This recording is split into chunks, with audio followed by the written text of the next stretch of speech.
Mas todos nós somos como imundo, e todas as nossas justiças como trapo de imundícias, e todos nós murchamos como folha, e as nossas iniquidades como um vento nos arrebatam.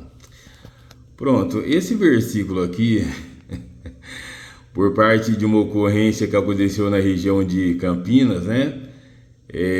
Passou a ser um dos versículos de grande importância para o mercado dos evangelhos, para o novo evangelho, o verdadeiro evangelho.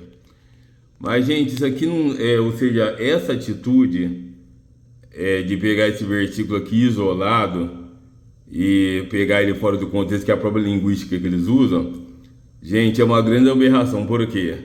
Olhando aqui o livro do profeta Isaías, aqui ó,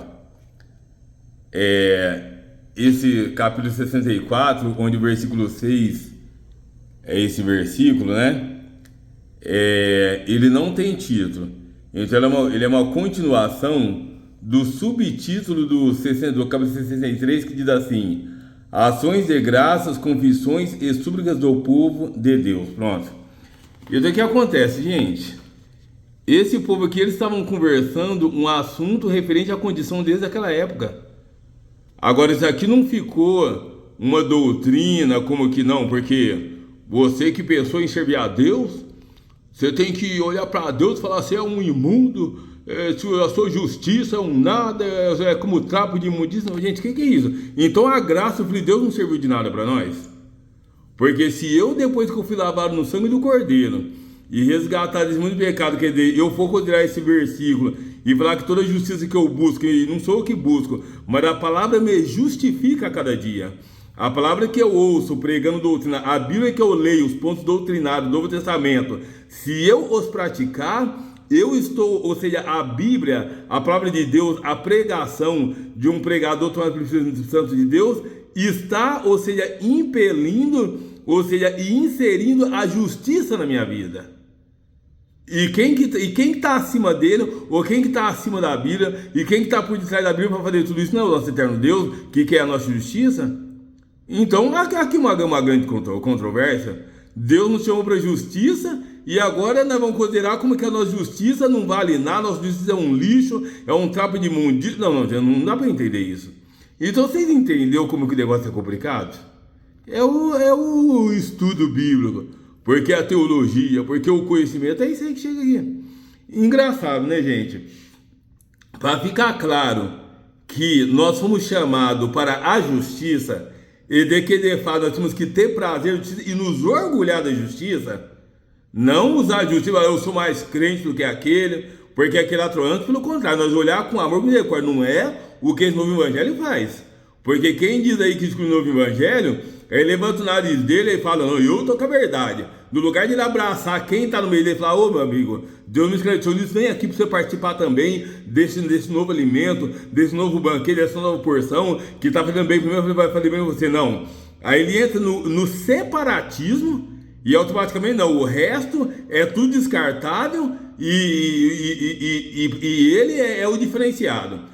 Quem outrora saudou ele, ou seja, com uma saudação, quem outrora o abraçou, ou ajudou, ou visitou na hora de uma necessidade, quem foi recebido por ele em qualidade de anjo, quem foi usado por Deus para levar algo a ele, ou até atender, ou até socorrer ele, e nisso ele abraçou uma obra e glorificou a Deus. Não, hoje aquilo lá é um descartável, ele que é o bambambam. Então, gente, está difícil a coisa. Mas vamos pegar uma parte aqui que está aos Romanos, para vocês entenderem, gente, que esse novo evangelho aí que quer orar e falando pelo nosso pecado, tá totalmente fora, entendeu? Porque a graça nos veio para tirar do pecado. Ou seja, o reino do céu chegou a nós, o reino que se opõe ao reino do pecado, que é o reino de Satanás. Então, olha só, então, se nós estiver falando que nós dele tem a ver com o pecado, então nós já estamos lutando contra a palavra de Deus e contra a eficácia que a graça nos trouxe. Então vamos provar que é verdade o que nós estamos falando aqui. Aqui, ó, vamos colocar aqui, ó, para ver que o nosso negócio aqui é a Bíblia. O negócio aqui não é o achismo, o achólogo, porque eu penso assim, porque eu acho que eu entendi, não. O negócio aqui é a Bíblia, aqui, ó, olha o que está na nossa frente aqui, ó.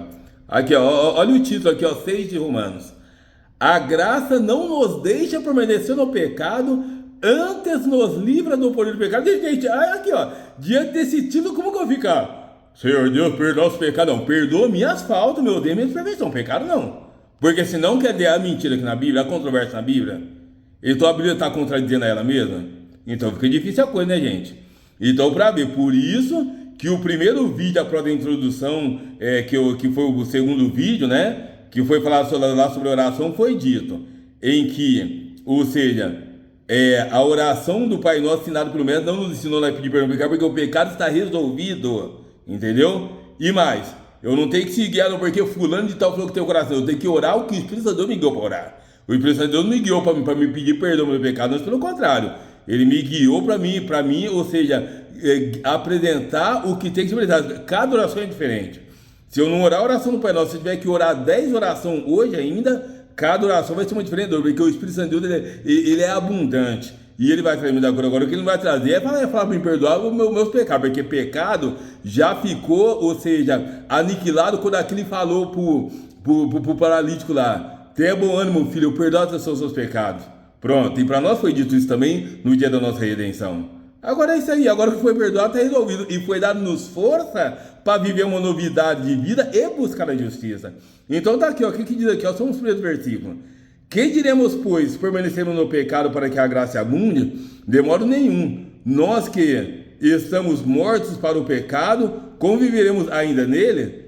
Ou não sabeis que todos quanto fomos batizados em Jesus Cristo, fomos batizados na sua morte, de sorte que fomos sepultados com ele pelo batismo na morte, para que, como Cristo ressuscitou dos mortos, pela glória do Pai, assim andemos nós também em novidade de vida. Pronto, está aqui, ó.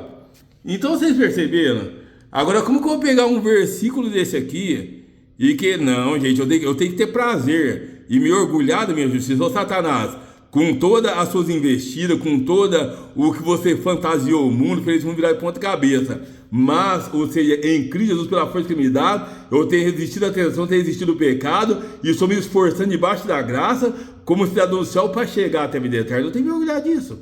E o próprio céu tem prazer em falar: Satanás, tá vendo lá meu servo? Você está vendo na minha serva lá? Você virou o mundo do avesso, porque é novidade, é nova era, é tanta coisa, é modismo, é normalização, é novos tempos, é normatização, é ideologia de não sei das quantas, é porque isso é normal, porque a lei favorece o casamento daquele jeito, porém meu servo, minha serva está lá, que Deus tem prazer. Ué, Deus não mostrou para Jó? Lá em Jó está escrito: viste lá meu servo Jó, que Deus teve prazer de comentar de Jó para Satanás. Então acabou. É isso que nós vivemos, gente. Agora, gente, pelo amor de Deus, eu fui chamado para a justiça. Ah lá, diga assim, o que está escrito lá em Apocalipse? Vamos ver se nós dá aqui rápido aqui, ó. Aqui, ó. Aqui, ó, abri em cima, olha a confirmação da assunto, abri em cima aqui, ó. Tá aqui, ó, vamos lá ver, ó. Quem é injusto, faça injustiça ainda. E quem é sujo, suje-se ainda. E quem é justo, faça justiça ainda. E quem é santo, seja santificado ainda. Pronto, tá aí, ó. Então, gente, agora eu vou cair em marmelada de... Agora eu tenho no Evangelho. Aquele lugar lá, aquelas 4 paredes, não prega o Evangelho. Aquele lugar lá não posto da Bíblia. Aquele lugar... Não, gente, pelo amor de Deus. Então, vocês estão vendo aqui a aberração, tá aí, ó. Eu não tenho mais nem o que falar, gente. E já tá aqui desbancado esse negócio, porque nós somos, não, pecador não. O Senhor me chamou e me retirou do pecado, Ele me deu estrutura para força do Espírito Santo de Deus, para mim andar em novidade de vida e vencer a lei do pecado. Agora quem quer esse novo evangelho que está inserido no pecado, porque o novo evangelho, a pessoa pegou o evangelho da largueza. Aí pode isso, pode aquilo, pode fazer o que não fazia, pode andar de qualquer maneira. O evangelho aí, ó. Que evangelho é esse? O evangelho da distorção, o evangelho do liberador, do liberté, o evangelho da lavonté, o evangelho da liberdade. Esse evangelho tá vivendo aí, entendeu? Então, gente, pelo amor de Deus. Então tá aqui, aí tá certo. É o evangelho da imundícia. Vou colocar aqui o título desse conteúdo aqui. O evangelho da imundícia. Esse evangelho eu tô fora. Eu tô dentro do evangelho da justiça, do evangelho conforme nós lemos aqui em 6 de Romanos. Você que aqui, ó, vamos ver de novo aqui, ó. Aqui, ó. A graça, aqui, ó, vamos ver de novo aqui, ó. Aqui, ó, olha que beleza. A graça não nos deixa permanecer no pecado, antes nos livros do perdão do pecado. Não é brincadeira, uma coisa dessa. Agora a pessoa vem querer ensinar a orar para Deus perdoar o pecado. Pelo amor de Deus. Gente, o negócio tá feio. Aí se diz onde você fez naquela pregação. Se aquele dia não fosse abreviado, nem uma carta salvaria, nem um escolhido Deus salvaria, mas por causa dos escolhidos, aquele dia fosse abreviado, olha, que Deus volte logo, porque o negócio tá feio. Que Deus volte logo, porque ó, o negócio tá para lá de Bagdá. Mas tamo junto aí, gente. Passam bem.